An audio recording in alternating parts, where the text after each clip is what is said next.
19 ತುಂಬಿ 20 ಅವ್ರಿಗೆ. ಜಶ್ಮಿ H K ಅಂತ, ಜಶ್ಮಿ ಎಚ್ ಕೆ. ಮೈಸೂರು ಕನ್ನಡ ವೇದಿಕೆ ವತಿಯಿಂದ ಇಂದು ನಾವು ಅಗ್ರಹಾರ ವೃತ್ತದಲ್ಲಿ ಸರ್ಕಾರದ ಈ ಮುಖ್ಯಮಂತ್ರಿ ಕಚ್ಚಾಟ ಏನಿದೆ ಆ ಕಚ್ಚಾಟ ಬಿಟ್ಟು ನೀವು ಅಭಿವೃದ್ಧಿ ಕಡೆ ಗಮನ ಹರಿಸಿ ಅಂತೇಳಿ ಸಾಂಕೇತಿಕ ಪ್ರತಿಭಟನೆ ಮಾಡ್ತಾಯಿದ್ದೀವಿ. ನಮ್ಮ ಉದ್ದೇಶ ಏನಪ್ಪ ಅಂದರೆ, ಈಗ ಉಪಮುಖ್ಯಮಂತ್ರಿ ಒಂಥರ ಮಾತಾಡೋದು, ಮುಖ್ಯಮಂತ್ರಿ ಒಂಥರ ಮಾತಾಡೋದು, ಗೃಹ ಸಚಿವರು ಒಂಥರ ಮಾತಾಡೋದು ಮಾಡ್ತಾಯಿದ್ದಾರೆ.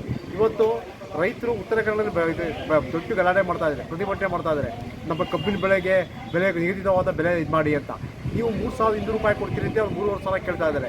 ಈಗ ನೀವು ಟನಲ್ ಅಂತ ಒಂದು ಯೋಜನೆಯನ್ನು ಬೆಂಗಳೂರಲ್ಲಿ ಜಾರಿಗೆ ತರ್ತಾ ಇದ್ವಿ. ಈ ಟನಲ್ ಯೋಜನೆ ಬೇಕಾಗಿತ್ತ? ಈಗ ಆ ಉದ್ಯಾನವನ ಏನು ಲಾಲ್ಬಾಗ್ ಉದ್ಯಾನವನ ಇದೆ, ಆ ಉದ್ಯಾನವನ ನೀವು ಆ ಬಂಡೆನ ಹೊಡೆದಾಕ್ಬಿಟ್ಟು ನೀವು ಅಲ್ಲಿ ಕೊರೆದು ನೀವು ಮಾಡ್ತೀವಿ ಅಂತ ಹೇಳ್ತಿರಲ್ಲ, ಅದಕ್ಕೆಷ್ಟು ಖರ್ಚಾಗುತ್ತೆ? 46,000 ಕೋಟಿ ನೀವು ಬಜೆಟ್ ತಂದಿದ್ದೀರಿ. ಅದಲ್ಲದೆ ಮೈಸೂರಿನಲ್ಲಿ ನೀವು ಗ್ರೇಟರ್ ಮೈಸೂರು ಮಾಡಬೇಕು ಅಂತ ಇದ್ದೀರಾ. ಗ್ರೇಟರ್ ಮೈಸೂರು ನಮ್ಗೆ ಅವಶ್ಯಕತೆ ಇದೆಯಾ? ಈಗ ಸರ್ಕಾರದಲ್ಲಿ ಖಜಾನೆಯಲ್ಲಿ ದುಡ್ಡೇ ಇಲ್ಲ, ಆರ್ಥಿಕ ಪರಿಸ್ಥಿತಿ ಸರಿಗಿಲ್ಲ. ಈ ಎಲ್ಲ ಕಡೆ ಗುಂಡಿಗಳು ಬಿದ್ದಿವೆ. ಆ ಗುಂಡಿಗಳ ಮುಚ್ಚಕ್ಕೆ ನಿಮ್ಮ ಕೈಲಿ ಆಗ್ತಾ ಇಲ್ಲ. ಮತ್ತು ಈ ಹಾಲಿನ ಬೆಲೆ ಎಲ್ಲ ಜಾಸ್ತಿ, ತುಪ್ಪದ ಬೆಲೆ ಜಾಸ್ತಿ ಮಾಡಿದ್ರ, 100 ರೂಪಾಯಿ ಜಾಸ್ತಿ ಮಾಡಿದ್ರ. ಮೊದಲು ಒಂದು ಗಾದೆ ಇತ್ತು, ಮೂಗಿಗೆ ತುಪ್ಪ ಸಾರ್ತಾರೆ ಅಂತ.